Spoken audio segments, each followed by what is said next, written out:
This episode is sponsored by Lupton Capital, which provides a variety of investment services to both retail and institutional investors on platforms such as Seeking Alpha, Substack, and StockTwits. For more information on these services or for links to those services, please visit luptoncapital.com. Hey everybody, welcome back to the Investing with the Whales podcast. My name is Jonah Lupton. I am your host. Super excited for my next guest. I've been watching this guy on CNBC for many years. It is Gene Munster from Deepwater Asset Management. Gene, how are you? Doing great. Pleasure to be here. I forgot to throw in managing partner. So you rebranded from LOUP Funds or LOUP Capital. How long ago was that? We did it early this year in January of 23.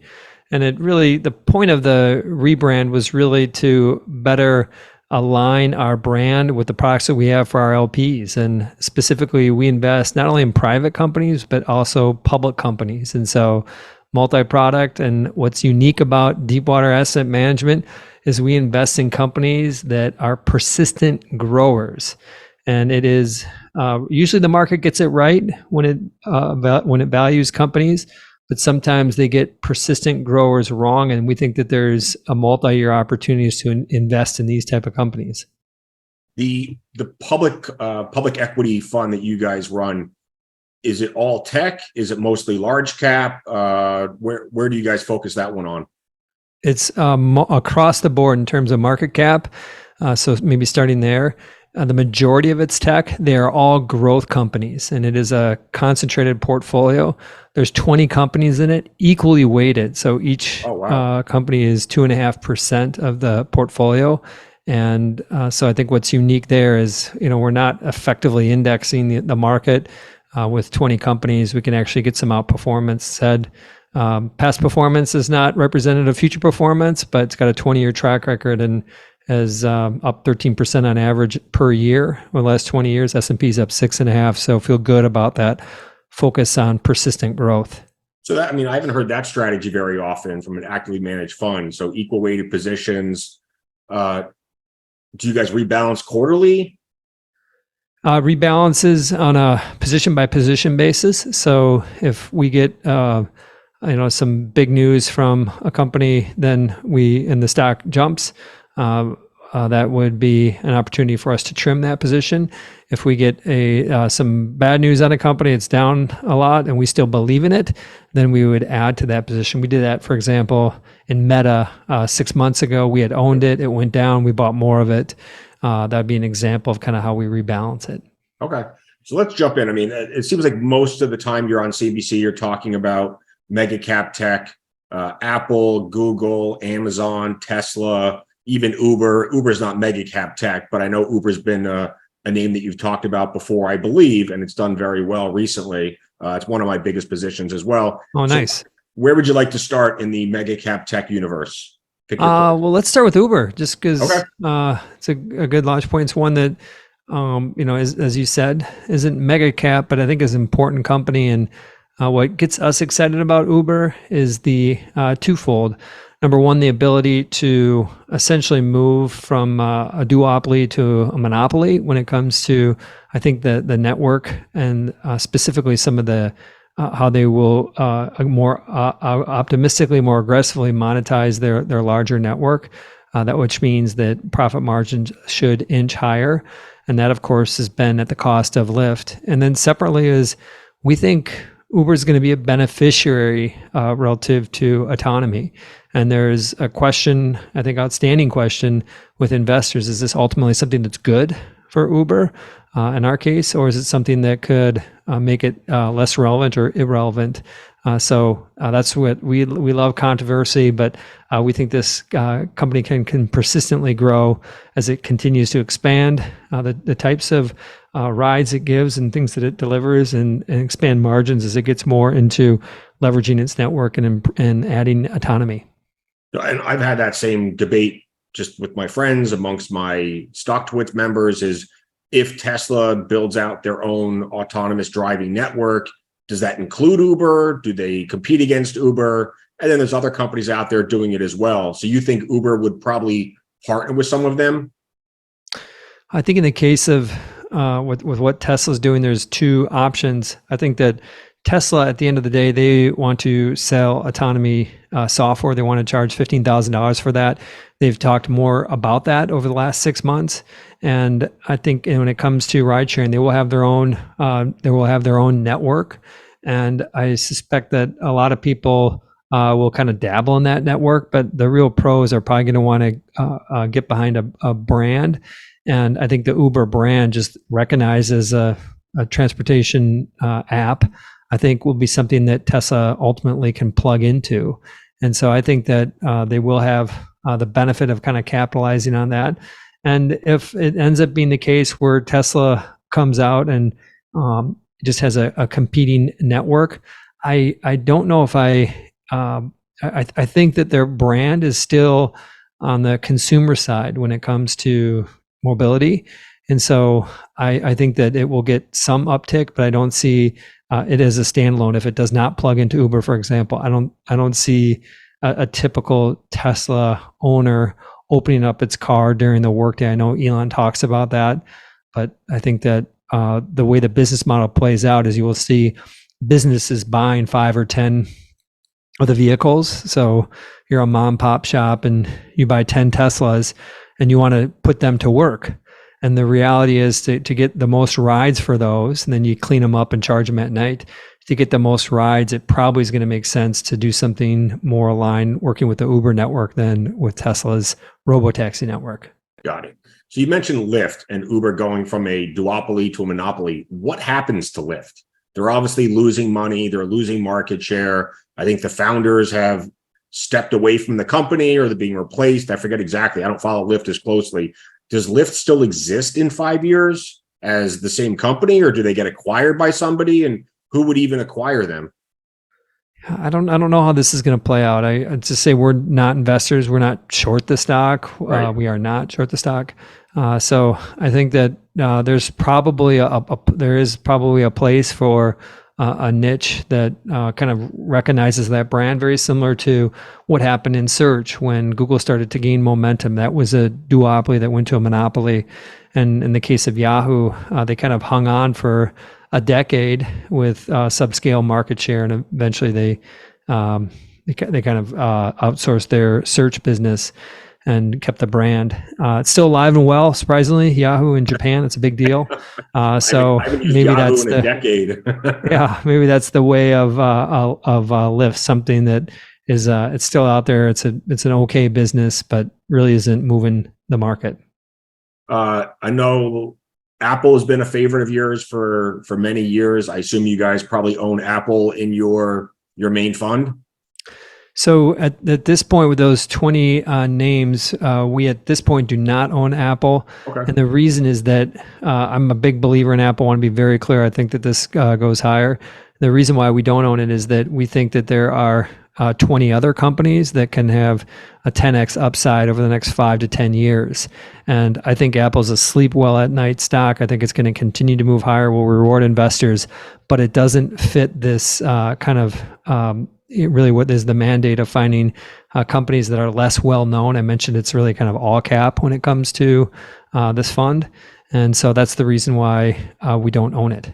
And it's just hard to pay 28 times earnings for a company that's growing revenues high single digits, right? I mean, you're not really going to get much more multiple expansion from here. Mm-hmm. I think you can. I mean, this is, again, we don't own it, but I feel this stock can continue to do well, and I think it can get multiple expansion. And I think we're in the midst of what is a shift in terms of how investors are valuing Apple. And if you look at this over the last 20 plus years, and from 2002 to 2012, it was a device company. It was all about the number of units they're going to sell, whether it was iPod, iPhone, or iPad. And then we started to slowly shift over to a services company where people got more excited about the higher margin services business. It was a little bit more predictable, but in the back of investors' minds, there always was this piece about something's going to blow up, and are we going to return back to a Sony and Nokia and BlackBerry type of experience where the hardware kind of business just fades away. I think we're starting to move into a new chapter, which I think is going to justify a higher multiple for Apple. And this is a service, this is a consumer staples chapter. And we saw evidence of it when they reported their December quarter, when they reported their March quarter. And just to quickly recap what happened when Apple reported their December quarter, they missed the miss. In November of 2022, they announced that revenue was going to be light for the quarter because of a shutdown of iPhone 14 production in China. And analysts lowered their numbers. And then when they ultimately reported the December quarter, they missed those numbers. Pretty rare. In the years that I've covered Apple, I can't ever remember them. They've only missed 3 times, but they've never missed a miss. And the stock traded down on that. And then in their earnings call, they talked about the growth in their active install base, that had grown 8% year over year. It's a big number. 2 billion growing 8% is a hard number to grow. And the stock started to trade up in aftermarkets and has continued to do well. Fast forward to when they reported the March quarter, they beat the March quarter, but they guided down for June. And they led the press release off saying that the active install base grew. They didn't give the absolute number, but the stock continued to show well there. And this is the part that is bizarre. It was bizarre for me to understand this, but as an investor, I start to can better appreciate it versus an analyst. But the reason why Coke and Procter & Gamble and Clorox trade at an average multiple of 25 times next year and grow revenue at 1 to 2% is because investors can sleep well at night. And I think you're starting to see that dynamic playing out with Apple. You don't have to worry about, yes, they may miss an iPhone quarter. There was an analyst today that came out and downgraded Apple. And I read through the note and gave a lot of good points about why the iPhone number might be weak for the June quarter, but then also said that it probably bounces back in September and December. And at the end of the day, that's what investors are kind of moving towards with Apple. It's not about one given quarter, it's about the year and ultimately getting people to upgrade when the stars line up, and they'll stick around based on this growing active install base. So that's a long answer of saying I think actually the multiple can continue to go higher because Apple has optionality around the metaverse, around automotives that no consumer staple company has, and therefore I think a better multiple is like a 35 times multiple. Wow. So I was going to ask you, is there another big needle mover left? I think AirPods was probably a big needle mover. They sold, every time I'm at the gym, I'm on the subway, I'm in the airport. 99% of the people that have any headphones on are AirPods. It's just remarkable how much they've dominated that market. Do they have another big needle mover left? You mentioned automotive. Does that mean they'd actually do their own car at some point? I know it's been rumored. It would be them doing an action. Correct. I think that is on the table. Maybe just to pause the automotive question, think about what's coming more soon regarding a potential needle mover, as it's of course this mixed reality headset that they'll likely preview on June 5th. And I think all expectations are that they're going to preview this. I don't think the stock has gone up in anticipation of this, because most investors think that mixed reality headsets are still way ahead of their time and that there's really no market for them. This is a technology looking for a problem. And if you look at kind of the units that are out there, it's been okay, but people do buy them. There's been 8.5 million sold last year based on some reporting from Jonah. Who's the leader right now? Is it Oculus? Oculus has been rebranded Quest, and so yes, it's Quest is the market share leader, and most of them is the Quest 2, and then they came out with the Quest Pro. But so I think I think to answer your question, like what is a needle mover for Apple that like Coke or Procter & Gamble don't have? I think the wearables headset market is something that I think has that potential, and we recently published some estimates around it. Sight unseen, we haven't seen the goggles yet, but just to give some context about how big this market could be, is that we think it could be 10% of sales by 2030. It's a long ways away. It's going to take a few years. It's going to start out really expensive, $3,000, and then have to take a few years to come down in price. But ultimately, I think this can be 10% of revenue. And those AirPods that you're talking about, they don't break it out, but you can back into it. It's about 5% of revenue today. They don't break out the watch. That's also about 5% of revenue. And they do break out Mac and iPad, and they're both about 10% of revenue. So think of this as the wearables. I believe in the next 5 to 7 years, it can be a business as big as the Mac or iPad, which is a needle mover. And then, turning the page, kind of jumping to needle movers is, what, if anything, they're going to do in the car. And I've had a painful lesson many years ago that some people may remember about predicting a TV. Apple was working hard on doing a TV. They never did it. I emphatically claimed that they were going to come out with a TV. It never happened. And it was a lesson for me that what Apple's working on doesn't see the light of day necessarily. And in this case, the automotive, they are working on a car. Apple's intention is make no mistake about it. They want to come out with a car. They don't want to be some layer that sits in between like advanced AirPlay. They actually have ambitions of doing something much bigger.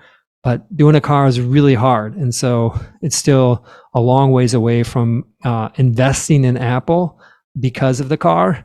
But if it does hit, let me just give you a sense about how big this can be for their business. They'll do just over 400 billion in revenue this year. If they get just 5% or 4% of the automotive market, that would essentially increase their overall revenue by 50%. So this is as big of a market as you can get, what's happening in automotive. And I think Apple has sees that and wants to pursue it. We'll see if they get there. I hope they do it. I think it'd be interesting. I'm dying to see what it would look like. I do too. It'd be so much fun. You think they'd start with a 4-door sedan? Probably. Yeah, it may not be 4-door sedan, and is it going to how much is autonomy going to play into that? Tim Cook famously in 2017 says autonomy is the mother of all AI projects, and so they've been rumored to have made that kind of a tentpole feature, full autonomy of any car that they do. And more recently, over the last 6 months, they've been rumored to have backed off of that because it's something that's very hard. Just one thought, just on autonomy, we talked about Tesla and the robotaxi, we were talking about Apple now, is that I do foresee a breakthrough moment in autonomy. I think that what we have witnessed with ChatGPT is an example of something that's been simmering for years. When we started Deepwater in 2017, we had one of our anchor investment thesis was around AI. We made a bunch of investments in it, and the companies just kind of bounced around. And then all of a sudden, overnight, they became much more valuable. And when ChatGPT just showed the world how much progress was being made, I think we're going to see a similar type of breakthrough moment in the next 2 years regarding autonomy, where lawmakers importantly start to recognize that these are safer than humans. And I think that will speed up opportunities for Tesla and Apple in the space. I was just going to say, I mean, the headwind for autonomy is not really the technology, it's the regulation, right? And getting it approved in every state or federal. And there's still a technology piece to it. We're not there yet. But ultimately, you are correct. If you think about this in the context of the next 3 to 5 years, the technology piece is likely going to solve itself. But getting humans, and now this is well known, is that when humans are in car accidents, it's tragic. I mean, 40,000 people in the U.S. die every year in car accidents. Not to mention the scores that are injured. It's a real thing. Like cars are dangerous, and to me, it's always been one of those baffling things around regulators and what I think is their unwillingness. And yes, sometimes they do go rogue, and they're not perfect. But I would think that lawmakers would be eager to embrace this. It hasn't been the case. I'm hopeful that will change. What mega cap tech stock are you the most bullish on right now? Between Apple, Microsoft, Amazon, Google. I'll put Google at the top, and we've had a little bit of a move recently in this, but I think what Google is doing around AI is profound. And I think they were really the first big tech company to go after AI. And it's hard to understate the significance of AI in the next 10 years. And in the case of Google, they rebranded their message to investors in 2017 from organize the world's information to being an AI first company. And I think that message was largely lost on investors. We used to do a count on how many times ignored it until recently. Yeah, people ignored it. We'd count on their earnings calls, 2017, 2018, 2019. They'd mention it usually a dozen times on their call. No one cared.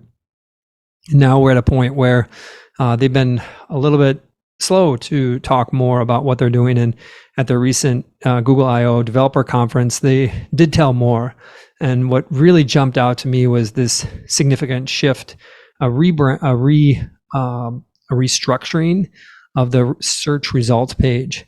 And it's a big deal because the amount of time that we do use search.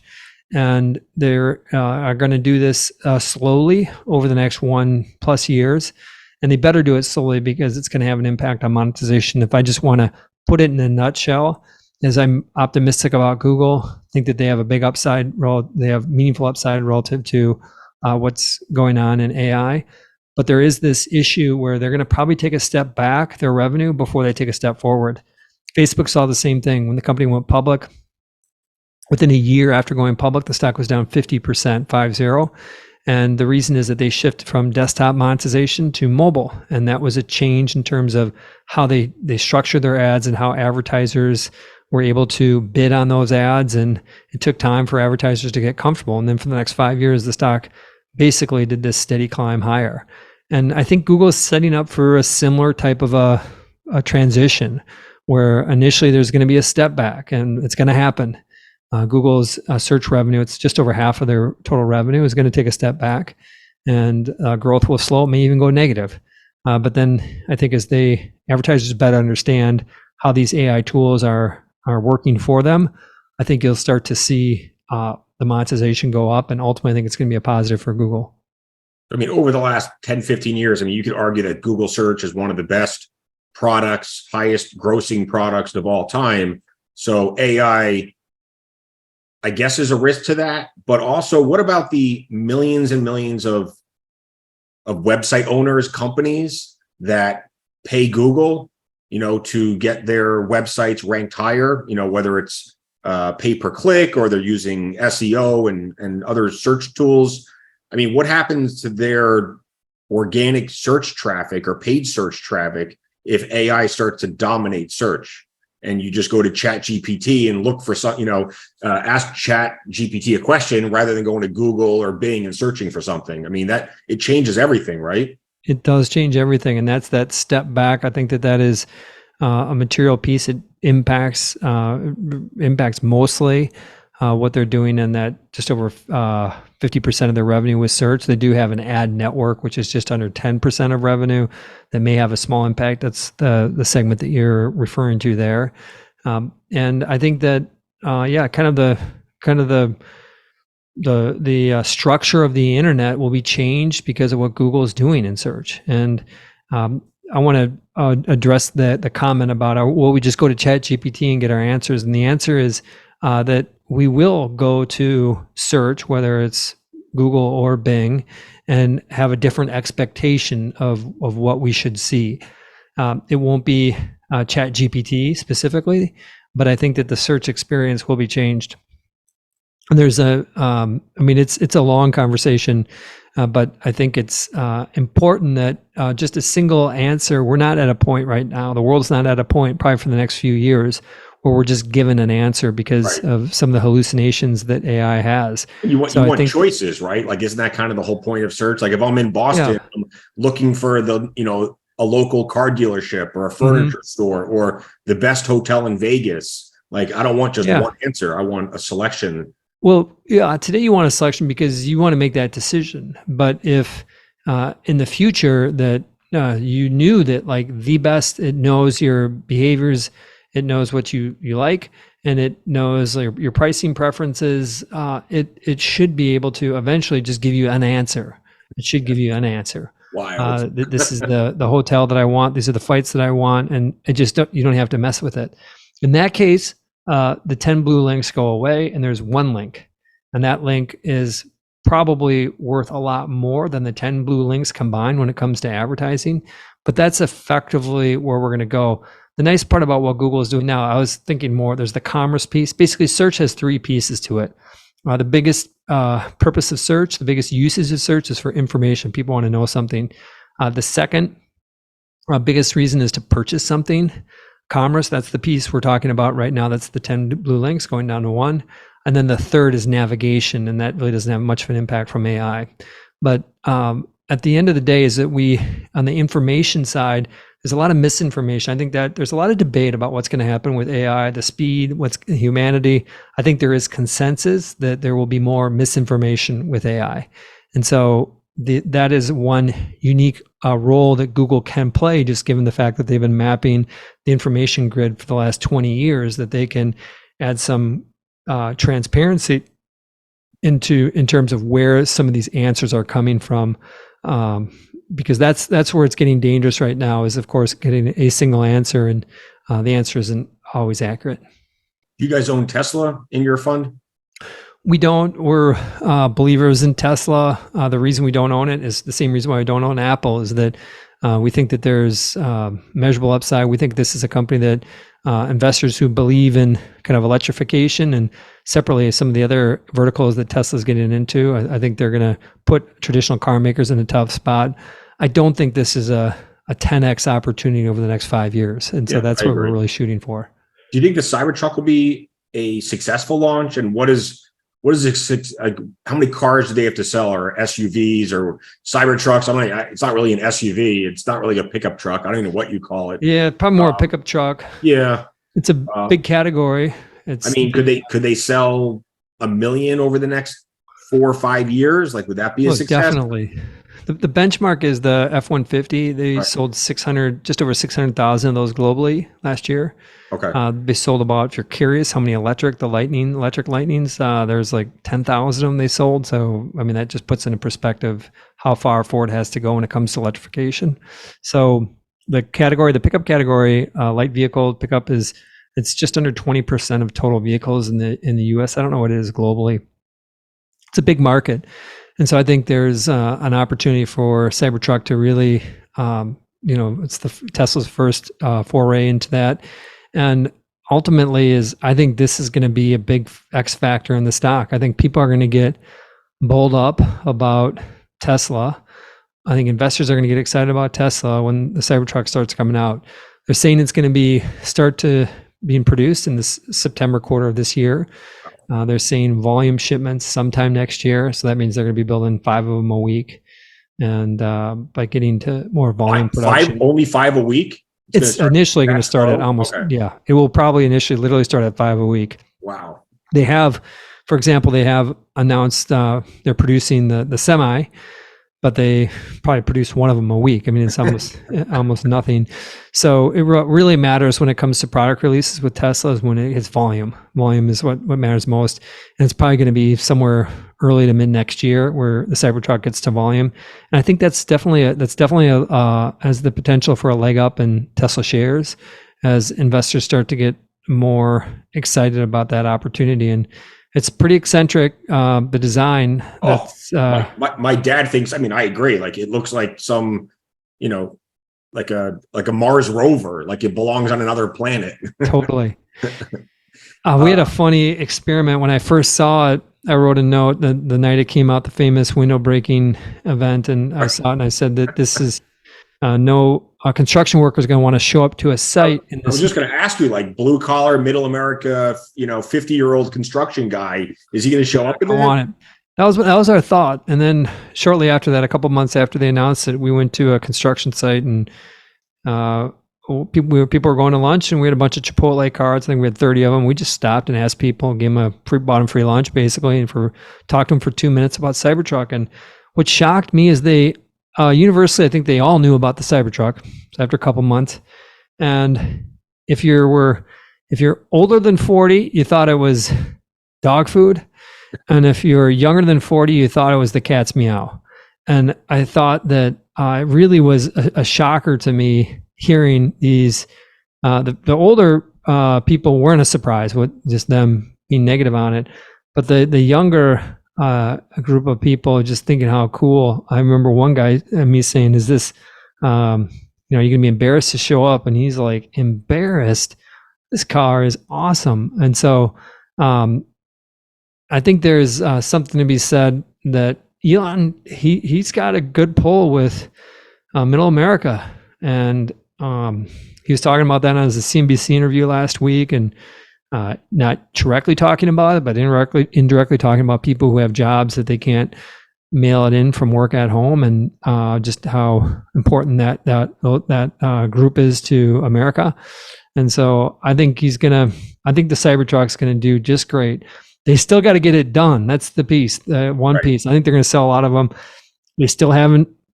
They're not producing them right now. And this comes back to some lessons I've learned in the past. Let's actually see this thing start to get produced and them getting their production legs and showing that the car is not going to get recalled within 2 months after it being out. And then I think we can get more excited about it. You think you'll actually have these things sitting in the Tesla showrooms, or they'll all be getting shipped? Yeah, I think they will. I think the showrooms are pretty small. Right? Pardon? They're going to make them in Austin? They're making them in Austin and then maybe in Monterey. Potentially in Monterey, the factory that's going to get started like in a year plus from now in Mexico. Okay. Because I mean, a lot of people, like there's a Tesla store here in Boston. So if I really wanted to go buy a Tesla, I could probably go over to the store. But a lot of people just buy their Tesla online, don't they? Yeah. I mean, that's been a big shift. I mean, think about that. And the reason why Tesla gets away with doing that is that they got a great return policy. You can't go wrong. You get 6 days with it. And if you don't like it, any reason, you turn it back. And I remember growing up, I'm old, I'm 52. I remember growing up, my dad would always say, as soon as you drive that, we never bought new cars. As soon as you buy that new car, you drove out the lot, it's worth 10% less.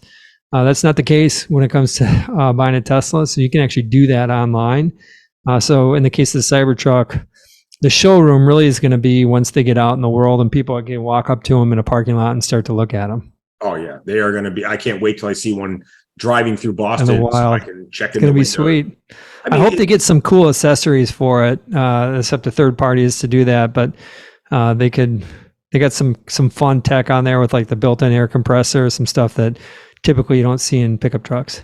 Yeah, I mean, I've seen some like designs of some aftermarket like hiking gear, camping stuff. You can throw a tent on and a grill and some other cool stuff. I don't know if you remember when the H2 Hummer first came out. I do, yeah, but I don't remember what specifically. I remember the first one was what was the one that looked military? Just the Hummer? That was the regular H1 Hummer. Okay. And then they came out with the H2, which was more family friendly, I guess. Okay.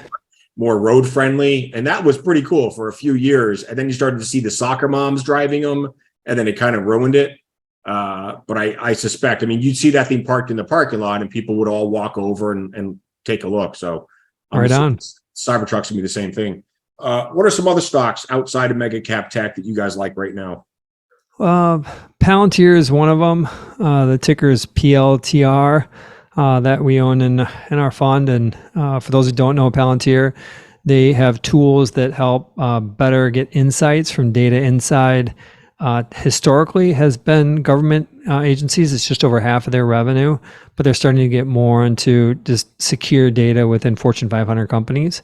And there's been a little bit of an AI bid on this stock recently. It's been moved up as they've talked more about this product that they have that will essentially build a fence around the data in an organization and allow you to apply some of these chat GPT like AI tools within that. So for example, if you work at 3M and you had a question, what happens? You could just punch into the Palantir interface.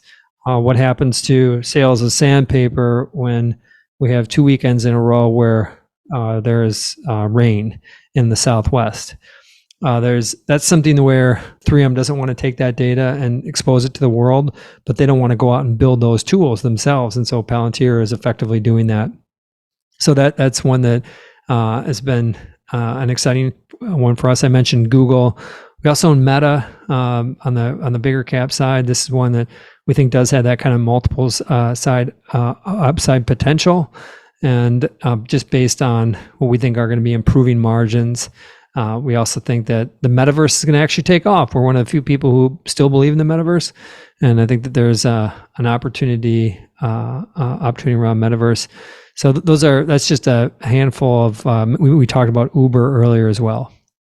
So Uber's up about 100% from last summer. Got down around $20. It hit 40 today. Meta's up probably 180% from those October, November lows. Palantir's up probably 50% in the past month or so.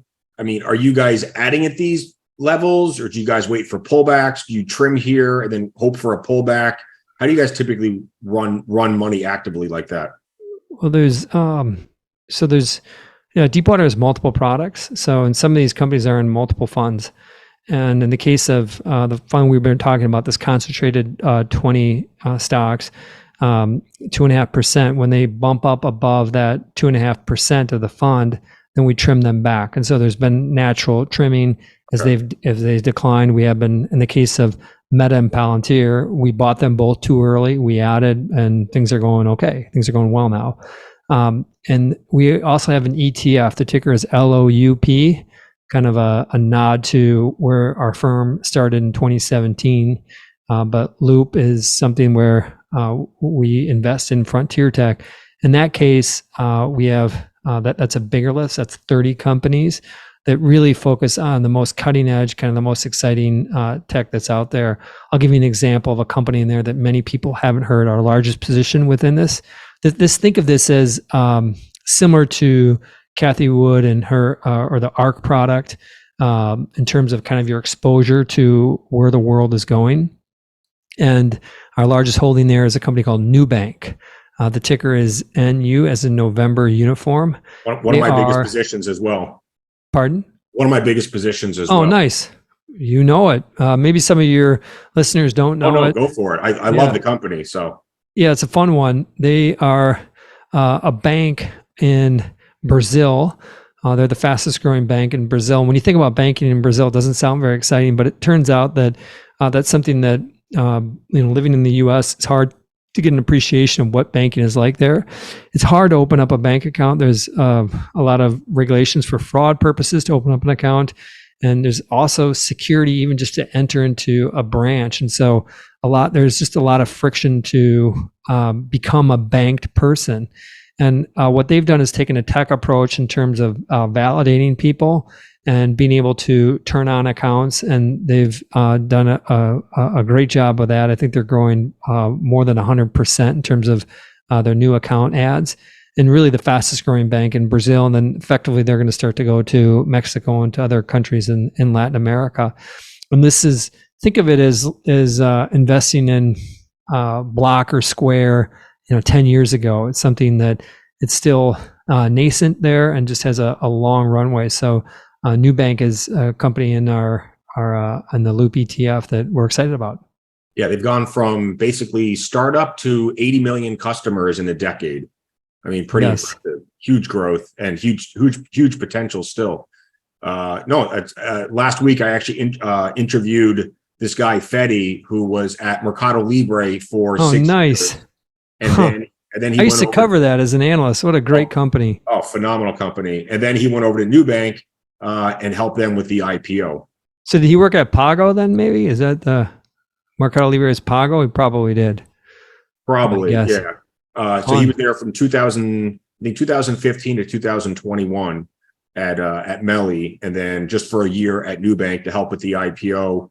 I know Berkshire Hathaway is a big investor in Nubank as well. Are you surprised that Berkshire hasn't been adding to their position, given they have 130 billion of cash and Nubank stock pulled back after the IPO, got down into the fours? I was surprised they weren't adding. Yeah, I'm surprised. It seemed like a Warren Buffett thing to do, to put the blinders on and say, I believe in this. So it was a little bit out of their normal playbook, but maybe give them a little bit of room because it's outside of the U.S. Before we wrap up, let's talk about private. So you guys also do a lot of stuff in the private markets, right? We do. We have venture funds. And when we started those funds in 2017, there were 4 kind of tentpole areas that we were investing in no particular order: virtual reality, robotics, mixed reality, virtual reality, robotics, augmented reality, and artificial intelligence. And the AI augmented reality piece and the robotics, that's all been going well. We swung and missed on the virtual reality piece. That just has not played out. I still believe that there's a place for VR, but it's probably going to be mixed in augmented reality. And so those have been the types of investments that we've been making. And that when you invest in the private space, disclosures are a little bit more strict, because some companies, when you invest in them, they don't want publicly who's their investors. I don't know why that would be the case. So I'm a little bit limited in terms of like specific companies we can talk about, but I can say this is that probably the hottest space right now in the private market is related to a hardware layer around AI. Every company is going to have some form of AI as part of it, and every company is going to claim to be an AI company. But there are companies that are truly AI companies, and that is kind of the tech stack underneath it. And in the case of artificial intelligence, there's, of course, this different energy requirements that make it hard to scale the computing power up to keep up with the demand. And the way we think about it is Moore's law surprisingly has found a way to stay relevant over the last 30 years. But if you look at the computing demand that we're going to see from AI, it's just not going to be able to keep up. So there's probably going to be another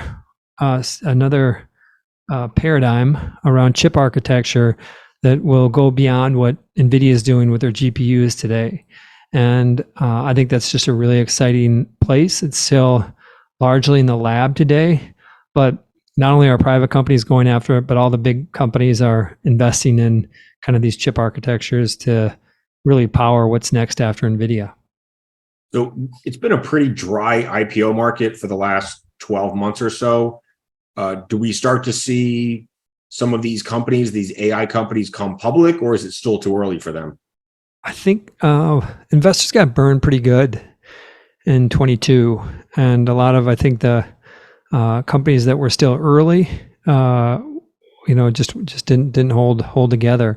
And so I think we're going to hear a lot more about these companies. We'll hear from investments from larger tech companies investing in these smaller companies. I don't think it's likely that we see an IPO. Probably the most likely IPO, obviously, would be OpenAI. But outside of that, I think I've heard Databricks a few times. Okay, that's a good one. So I would say this too, just if you look at valuations in the private spaces, everything has come down by a lot. And some of the early stage stuff doesn't really move around that much.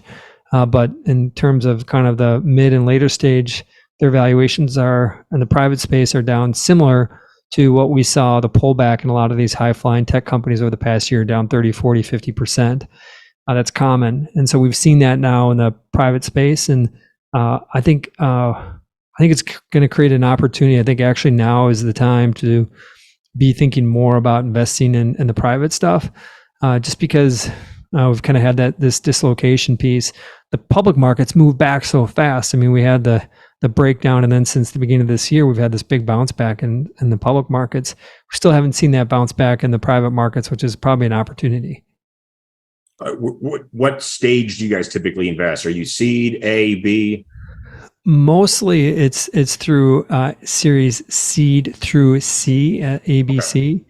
Okay. We occasionally invest in things that are later, but that's where most of our activity is. So we're seeing really the most cutting edge that's out there in persistent growth. I assume companies now are being a little bit more responsible with their growth and their burn rates. Yeah, I mean, I think the Silicon Valley piece, that was a big deal. That I don't know if that got proper attention more broadly, but there of our portfolio companies, just under half of them had money at Silicon Valley Bank, and I think that was kind of a wake up call, not only just about where your money is, but also about just being judicious about spending. And so the companies that are doing well are the ones that are getting the valuations, and we have seen some 25% markups over the past 3 months. And we're not getting 100% markups, but we are seeing 25% markups. Those companies are surprisingly still spending a lot because they're the ones that are probably in the best place. The ones that are having to cut are the ones that are kind of becoming these zombie companies where they just kind of bounce along. They're around, but they're really not going anywhere. They're not moving in the right direction. So it's kind of misleading. Yes, companies want to be more judicious. That's definitely true. But the best companies, the ones that are doing well, are still spending a lot. What happens to some of the zombie companies? Do they just eventually die or get acquired for some piece of their technology, IP? Yeah, we've looked at this, and if you look at so what makes a zombie company is when it hasn't had a markup over the past 3 years.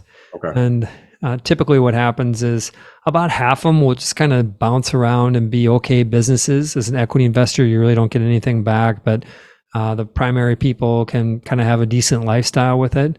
About half those businesses will just kind of bounce around.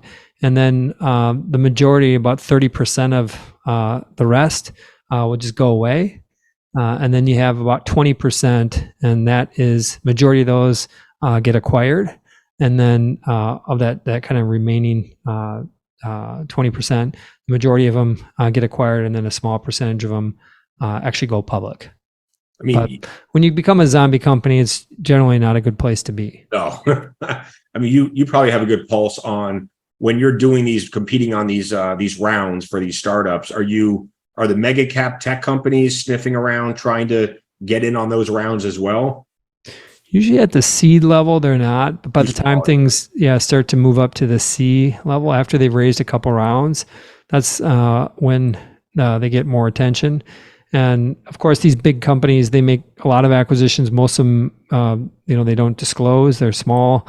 So there is stuff that does happen, but the majority, kind of the sweet spot of the M&A activity is in the 50 to 250 million range, well below that kind of billion threshold where most people start talking about them. But I'd say an A/B round is where some of these, and that's something that, just given our background, we've got that we're in a good place to kind of highlight with some of these companies. Just give them a sense of this is where some trends are going, at least so their M&A teams are aware.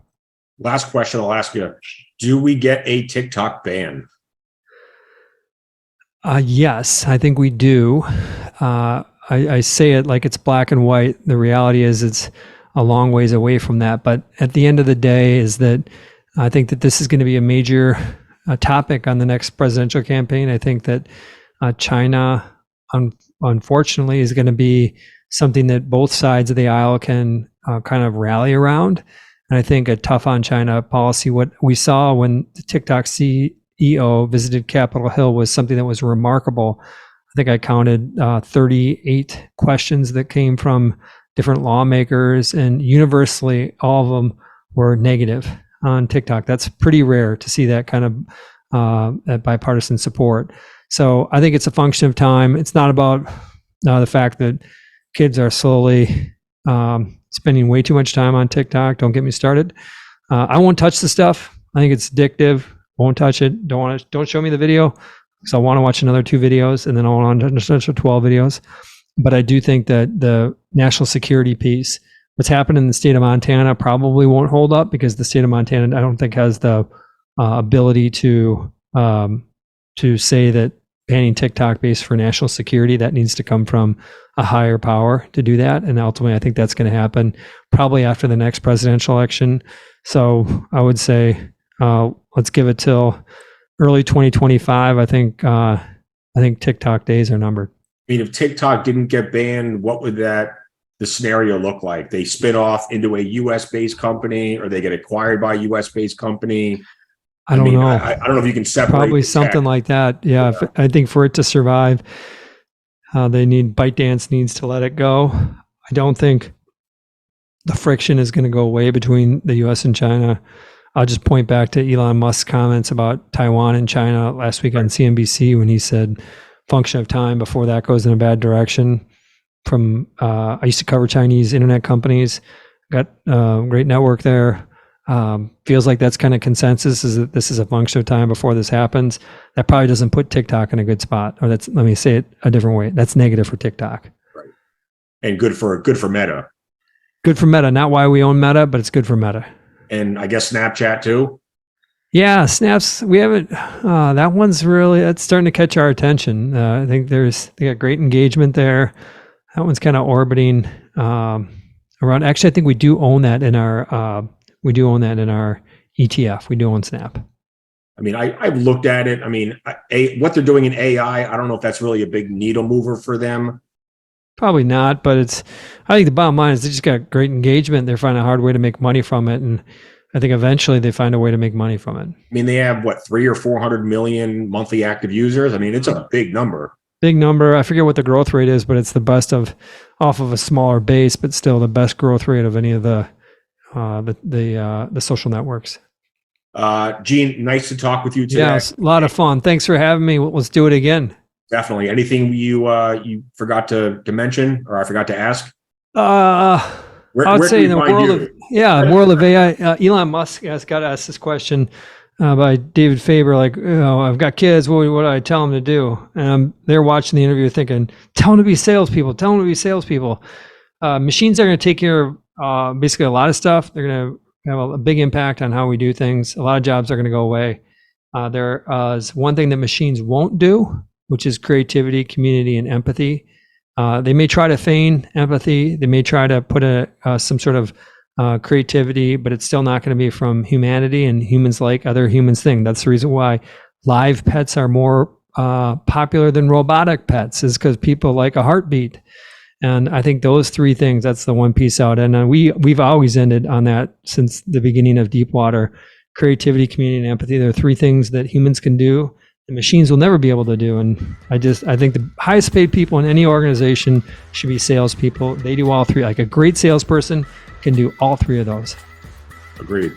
Thank you, Gene. Thank you. I look forward to our next conversation. Talk to you soon. Bye-bye.